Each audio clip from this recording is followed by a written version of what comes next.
Didier, le moins qu'on puisse dire, c'est que c'est relevé ce tirage. Oui, on a du solide en effet. Bon, on sait déjà, on a un peu plus d'éléments sur nos adversaires, les jours des matchs, on verra après l'ordre et puis où on jouera, même si le secteur est assez défini. Donc, mais évidemment avec la Norvège et le Sénégal, on a deux équipes solides, une inconnue en attendant le troisième adversaire, mais ça fait un groupe dense, oui.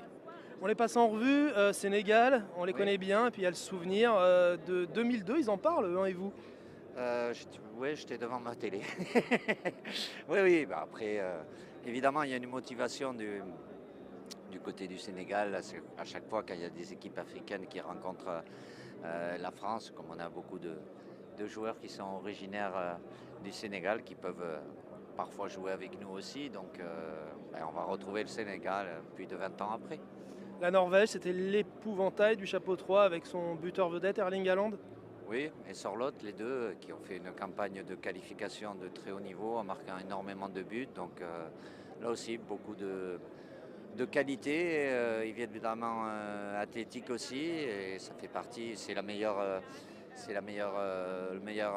équipe au classement dans ce pot-là. Donc ça prouve la qualité de cet adversaire.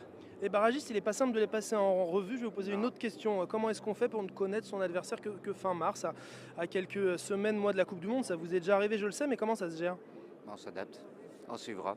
On a suffisamment de personnes de la DTN dans les observations pour couvrir ces trois adversaires potentiels.